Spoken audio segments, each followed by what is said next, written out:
안녕하세요. 페퍼아빠입니다. 오늘 여러분들과 함께 보고자 하는 ICO는 베라시티라는 ICO입니다.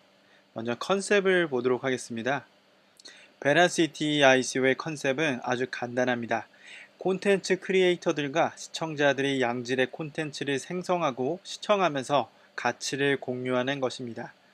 블록체인의 기술이 개발되게 되면서 우리는 한 가지 시대를 맞이하게 되는데요. 그것은 중간, 즉 플랫폼이 가져가는 수익을 콘텐츠 크리에이터들과 시청자들이 나눠 가질 수 있는 그러한 시대를 살고 있습니다. 현존하는 시대의 문제점들을 보면 콘텐츠를 보는 사람들은 광고는 열심히 보는데 아무런 보상이 없다는 것이 문제가 있습니다. 콘텐츠 크리에이터들은 콘텐츠 제작 비용을 받는 게 하늘의 별 따기 수준이고, 그러한 제작 비용을 받는 과정 안에서 본인들이 노력한 결과만큼 이익이 안 된다면 항상 시간에 쫓기게 되고 불안한 마음을 감출 수가 없게 되겠죠. 광고주나 스폰서도 문제가 있습니다. 광고주는 광고는 하는데 타겟팅이 부족한, 무슨 말이냐면 자신의 광고를 보기를 원하는 사람들이 광고를 봐야 되는데 아무나 막 광고를 본다는 것이죠. 그렇게 되면 예산을 집어넣는다 하더라도 효과가 부족하게 될 것입니다. 그리고 스폰서 또한 마찬가지입니다. 크리에이터를 지원해주고 입맛에 맞는 채널에 광고를 내고 싶은 것이지요. 그렇다면 해결점을 한번 알아보도록 하겠습니다. 만약에 시청자들이 콘텐츠를 시청하고 보상을 받을 수 있다면 얼마나 좋을까요? 그리고 크리에이터들을 위한 펀드를 조성할 수 있다면 얼마나 좋겠습니까? 시청자들이 직접 광고를 고를 수 있게 해준다면 광고주들이 굳이 걱정하지 않아도 자신들이 원하는 곳에 타겟팅을 할 수가 있을 것입니다.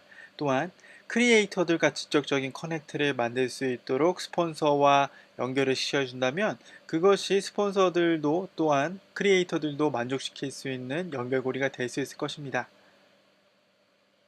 현존하고 있는 문제점들을 파악을 해서 베라시티 토큰은 자신들이 갖고 있는 플랫폼을 형성해서 새로운 에코시스템을 꾸리려고 합니다. 현재는 이 플랫폼이 중개자의 역할로서 이제 크리에이터들과 생성하는 많은 것들, 양질의 정보들의 대가를 자신들도 가져가고 이 이익들을 자신들의 쉐어를 갖고 있는 사람들에게 나눠주기도 하면서 크리에이터들이 실제로 가져가는 수익이 많이 없는 것이죠. 때문에 광고주들과 시청자들은 자연스럽게 더 많은 지출을 하게 되는 것입니다. 이 베라시티 플랫폼은 광고주들이 시청자들에게 직접적으로 페이를 할 수 있게 연결해주고요. 시청자들은 광고주들의 광고에 직접적인 어텐션을 주의를 기를 수가 있습니다. 플랫폼은 크리에이터들을 위한 시스템을 제공해주는 대가로 크리에이터들은 콘텐츠를 제작하고 시청자들에게서 지불을 받습니다. 수익을 받는다는 것이지요. 그리고 스폰서는 직접적인 커넥션을 가지고 크리에이터들에게 지불을 해주고 연결이 된다는 장점을 가진 플랫폼을 베라시티에서 만들려고 하는 것이지요. 직접적인 예를 한번 보도록 할까요? 영상만 잠시 시청했을 뿐인데 제 지갑에 쌓였던 베라 토큰이 있습니다. 베리베리 굿입니다. 확대해서 보면 여기 있죠. 250베라 2.5 USD가 쌓였습니다. 단지 영상을 시청했을 뿐인데요. 이런 식으로 쌓인다는 것을 볼 수 있고요. 현재 MVP가 나와 있다는 것을 여러분들이 아시면 좋을 것 같습니다. 베라 토큰이 갖고 있는 시스템 중에 또 한 가지 장점이 무엇이냐면 채널을 구독하는 사람들이 크리에이터들을 지원해주는 장점이 될 수가 있어요. 즉 펀드를 마련해 준다는 것인데요. 베라 스파크스라는 제도에 대해서 한번 설명해 드리도록 하겠습니다. 콘텐츠 크리에이터들은 베라 스파크스를 발행하여 펀드를 조성할 수가 있습니다. 이게 무엇이냐면 하나의 채권 혹은 주식이라고 볼 수가 있어요.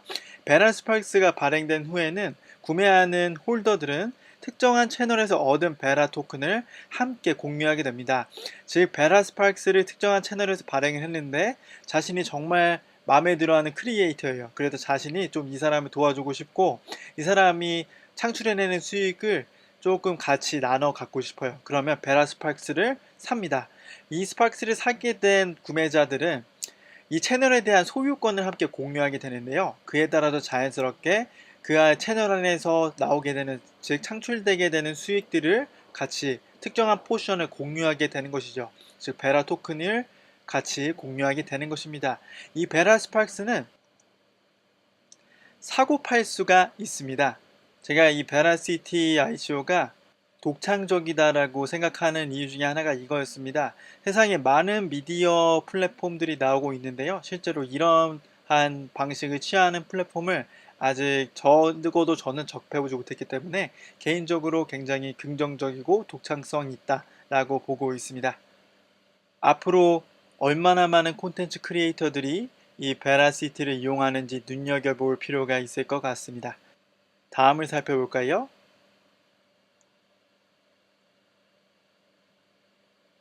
토큰 유틸리티로 넘어가 보도록 하겠습니다. 먼저 베라 토큰은 하나의 중간계 토큰 역할을 합니다. 중간에서 투자자들이 토큰을 사고 팔거나 하는 역할을 할 수가 있습니다. 또한 우리가 눈여겨봐야 될 점이 무엇이냐면 베라 토큰은 3%의 인플레이션을 목표로 두고 있습니다. 매년마다 3%의 성장을 목표로 두고 있기 때문에 코인의 가치가 올라간다는 것을 볼 수가 있습니다.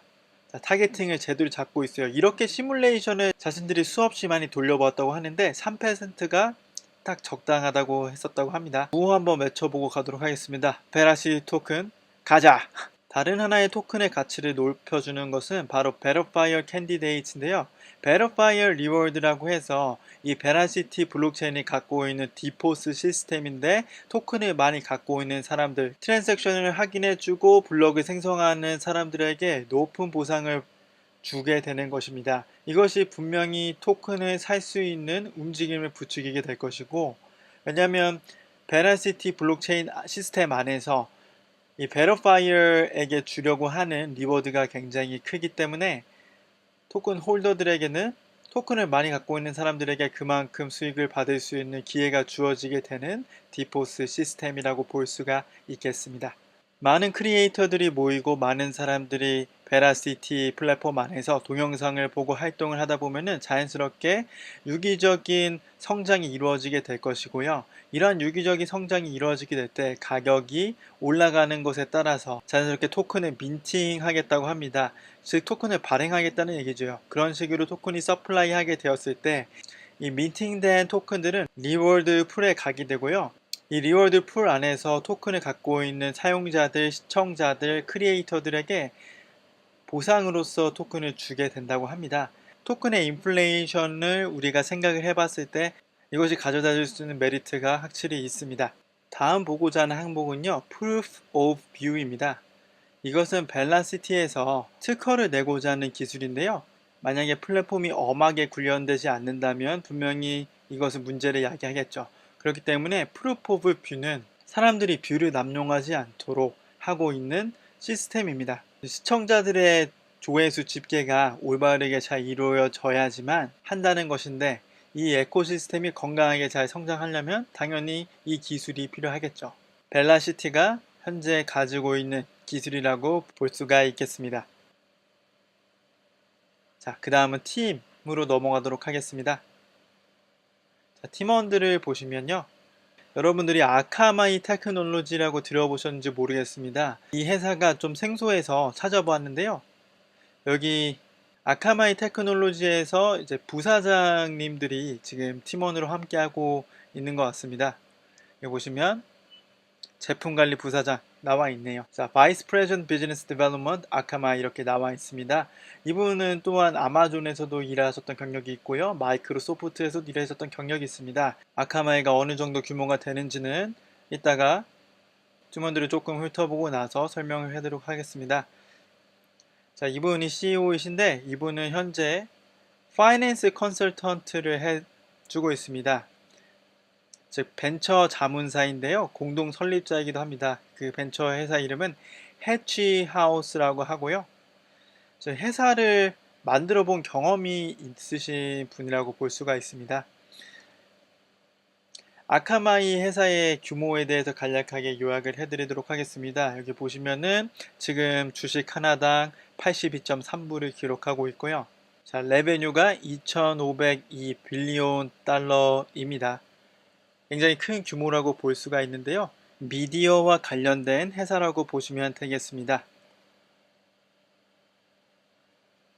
고문진들도 한번 훑어보도록 하겠습니다. 한국 분들도 몇 분 계신 것 같아요. 홍상진, 최낙훈, 최진영, 전 마이크로소프트 제품 담당 책임자도 계시고요. 여기 변호사분도 계시네요. 그리고 비트뱅크의 CEO도 계시고요. 이분들이 한국 분들이고 암호화폐 투자자, 블록체인 투자자 이렇게 다양하게 있다는 것을 볼 수가 있습니다. 여기까지 베라시티에 대해서 쭉 살펴보았는데요. 제 나름대로의 분석을 이제 평가를 하고 마치도록 하겠습니다. 제 마지막 평가는요. 토큰이 유저 친화적이기 때문에 왜냐면 사람들이 쉽게 토큰을 얻고 쉽게 토큰을 쓸 수가 있잖아요. 그렇기 때문에 그것이 유저 친화적이고 큰 거래량을 기대해 볼 수도 있겠다라는 생각이 듭니다. 그리고 현재 웹사이트에 가보시면 로드맵이 있는데요. 거기서 어디까지 상품이 진전이 되었고 앞으로 어떤 것들을 개발하려는지 상세하게 전부 다 나열해 놓은 것을 추려보았을 때 로드맵대로 잘 가고 있는 것 같아요. 사실 프로젝트에서 로드맵대로 가는 게 정말로 중요한 요소 중에 하나라고 생각하는 1인이기 때문에 그 부분을 조금 높이 사고 싶고요. 개발진과 고문진 구성원들도 딱 봤을 때 개발진들이 일단 고루고루 갖춰져 있고 팀원분들 중에 회사를 차렸던 분들이 많이 있더라고요. 어떤 팀원은 회사를 팔기도 했는데 여러 개의 회사를 운영해 본 사람들이 함께하고 있다는 것이 어벤져스 같은 느낌이 들게 되었어요. 프로젝트의 독창성에 대해서도 되게 긍정적으로 보기 때문에 예의주시하였고요. 토큰 ROI에 대해서는 3%를 적극 반영한 점수를 매겼습니다. 어디까지나 제 개인적인 소견일 뿐이니까요. 참조만 하시면 좋을 것 같습니다. 저는 금융 전문가가 아닙니다. 투자에 대한 손실은 항상 개인에게 있으니 신중하게 투자에 임해 주신다면 좋을 것 같습니다. 남은 하루 잘 보내시고 주말 동안 가족들이나 친구들과 좋은 시간을 보내시면서 휴식을 취하시며 알차게 보내시기를 바라겠습니다. 이상 DVD 바비트코인 페퍼 아빠였습니다.